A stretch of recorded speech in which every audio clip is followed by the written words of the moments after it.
Magandang umaga mga kaibigan, mga kalingap. Darito na naman tayo mga kaibigan.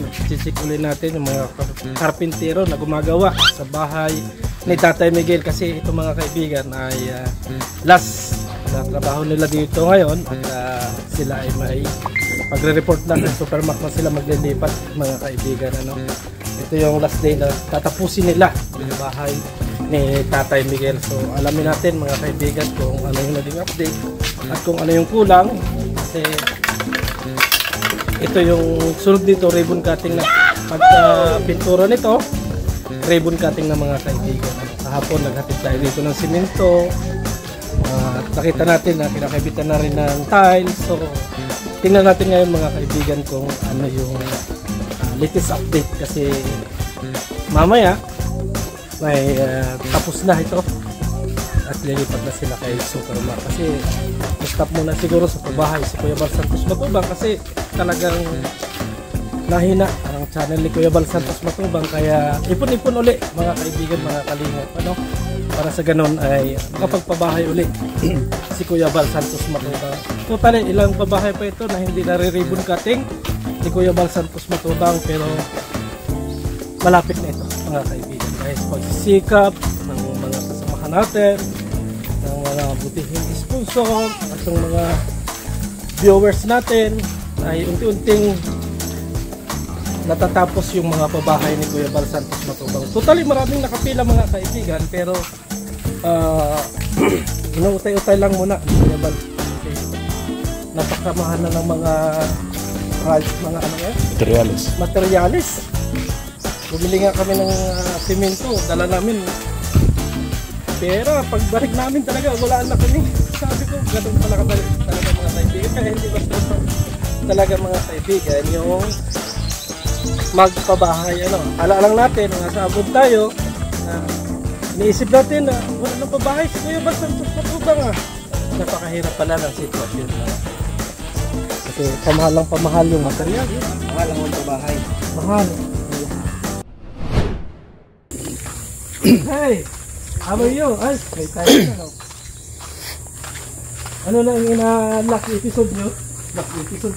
Ito talaga yung last episode eh. Oops, malambot pa yung gilid. Malambot ba yan? Dito tayo? Hindi. Yung gilid, malambot pa yung gilid. Gusto tayo sa matigas? Gusto natin yung matigas tayo. Diba? Okay na pala. Tapos na pala ito. Ayun na. Ito pala.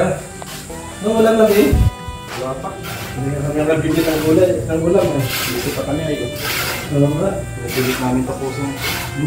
Last day ninyo ngayon dito. Sa Lunes. Report na kayo dito. Doon na kayo report. Kaya last day na ito. Yan, wala talagang nailagay yun. Siguro ano na lang naman yun. Hindi naman makakalusok ka lang ng tao. No? Couple flooring lang ito eh. Hindi pa. Malambot pa nga. Oo. Yung galing ko pa naman gumawa yung gano'n-gano'n? Try mo daw.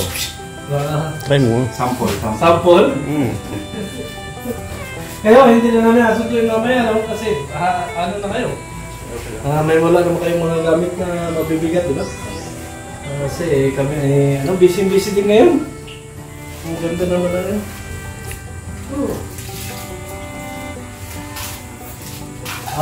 Kami sundan sa inyo. Pintura na lang ang muna nito. Saka 3-3. Pagkano sa inyo? Mabait kami dito sa Corinto, kumalis na ngayon. Kahit 300 lang dyan, tapos sa tindahan. Yung mga nagamit sa buti na lang ang cellphone dito. Ang cellphone. Alikabok din lang. Hindi nito gamit, reject na doon. Reject na. Ano din yun? Kaya ba lang ito? Mahawag din eh. Ang ito pala lagi mo kasabi?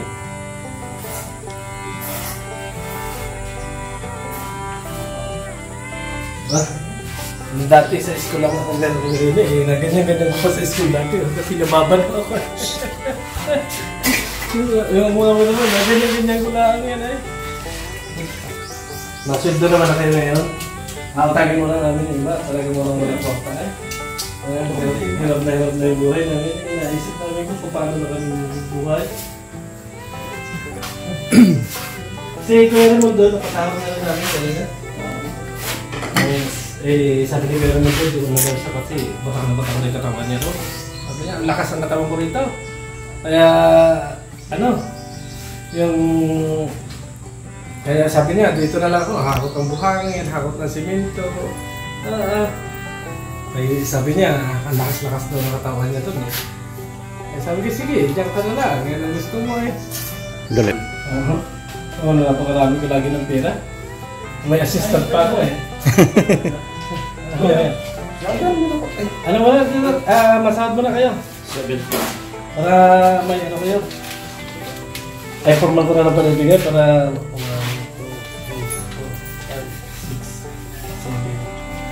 4, 5, 6, 7 to. Formal, ikaw na bahala. Warehouse mo. Ay, ibinigay 1,000. Ano meron ba? Salamat po sana eh. Magkano? Ay, 300 lang din. 300. Tapos yung utang nila. Sa utang pa ko? 600 yata. Konsumo namin dito ang ulam. Konsumo ulam. Kano pa yan? Ano? Buwan ko na ito. Yan babayaran natin mamaya kung ano. Nakausap mo na kayo, kami na mababayad, ikaw na. Kami na lang at kami nakalista doon. Magkano doon utang mo? Ang 600 utang doon. Tapos dito, kahit yung ano, sige na, kami na naman nagdag. Kami din naman nagamit ng kuryente. Okay na yun. Ang mahalaga meron. Eh, ano mo na lang? Kaya kaya. Siyempre, hindi tayo ng utang dito. Malinis na siya ba? Wala na. Tapos na ako sana. Nandiyan si Kabal? Wala. Meron pang ano? Wala. Hindi na pa magbigay ako. Ano? Ano yan? Baka naman maganda. Invitation? Ay baka wala kami dyan eh. Hindi ko na ibibigay. Wala naglaan kami dyan eh. Invitation. Invitation. Okay? Tapos na ito ngayon? Baka wala yung pangalan namin dito eh. Hindi namin ito ibibigay. Ito na yun ano. So ito tapos na talaga ano. Pintura na lang talaga kulang. Pinto. Ito lang pinto sa gitna naman ito. Pero yung pinto din ito. Dalawa man lang. Dalawa lang pala. Tatlo kasama siya. Binigay ko ni Kuya Bag. Meron na dito na ano yung pari Kuya Bag. Binigay ko 3. Ito mga ata 14. Ayos lang. Maaga pa na yung mga kanin tapos ngayon kasi wala na nila yun. Ito, makatagal lang kami dito sa kantong bigas. Saan? Dito ano? Gawa ng tubig ano. Bagong ano eh. Mapatigas pa. Bigas po. Moving pa na ako. Mas mabilis pa kung ako magpatigas eh. Oy, Saglit lang pag ako nagpatigas. delikado tayo dito. Delikado yan. Tingnan mo na natin kung ano yung pintura. Malaki-laki yung gastos din pintura nito. Pintura na mga sila.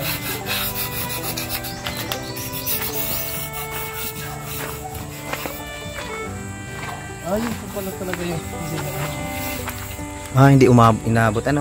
Bubong na yun. Ano naman eh, saglit na bago ito ma-rebuild kapit Isa. ako mapinturahan. Oo. Ano na. Lalagyan na lang. Saglit lang naman yan. Kasi hindi naman yan makakalawangin o makakasira dahil Kaputol lang naman ha. ang ganda pala na yung saglit ah. Ganda na. Oo. Tama ito, medyo mataas dito kasi pagka naligo ka dyan, bago hindi ito mataas, mapunta rin yung tubig dito. Tama na, medyo mataas to. Saka mataas talaga yung chlorine dito. Kasi, ito, tama lang eh. Parang dalaga yung Tatay Miguel na bahay ah. Parang dalaga. Baka magkasawa pa sa Tatay Miguel nito. Pwede. Eh, wala tayong magawa eh. Sabi lang ni Jigo, anahin natin Oh, yung lawit-lawit natin. Gamitin lang pang ihi. Oo, gamitin lang pag-ihi. Hindi pwede yun.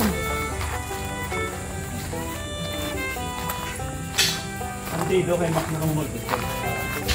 Sabi ni Kuya Bag. Dagdag ka ng buhangin ah. Sa atin pa yan? Isa ko na rin. Iuwi namin to. Mahirap pero iuwi to. Ay, parang tira. Buhangin pa oh.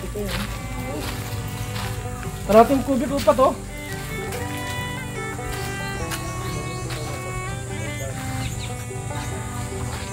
So, dalhin pala namin to. Dalhin namin. Gawa ng ano, pagkakutan ng ano po. Para yung mga buhangin. Di nagamit dito. Hindi na yung gamit dito, ano?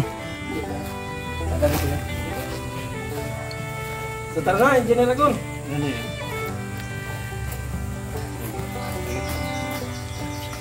No, pinubos nakakayaman sa'yo. Ha? Nilibre mo na kanina, no? Ikaw pa maalala. Ayun ba gusto ko. Kaya ako dito. May kusa. Ano, may kusa na. Kaya ako dito eh. Kaya Ayaw nila akong mapapagod. abusado din sabi ko, abuso nila. Kaya minsan sabi ko nga, dito na lang ako sa daet. Kasi Adam Puting ko, yung Adam Puting ginagawa. Di ba?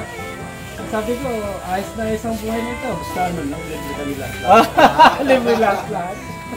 So ayan mga kaibigan, mga kalingap, ano, at natingnan natin ito at sabihin na rin natin yung kalpintero na sila ngayon dito sa bahay ni Tatay Miguel at sila naman ay lilipat kay Supermac sa Lunes. Kaya intayin na lang natin mga kaibigan, mga kalingap, yung magiging ribbon cutting sa bahay ni Tatay Miguel. Ano, ang kulang na lang nito ay pintura. Pagkatapos ng pintura nun mga kaibigan ay i-ribbon cutting na ito mga kaibigan. Kaya maraming salamat and God bless sa ating lahat. Paki-share and like sa YouTube channel ni Kuya Bal Santos Matubang. Bye bye!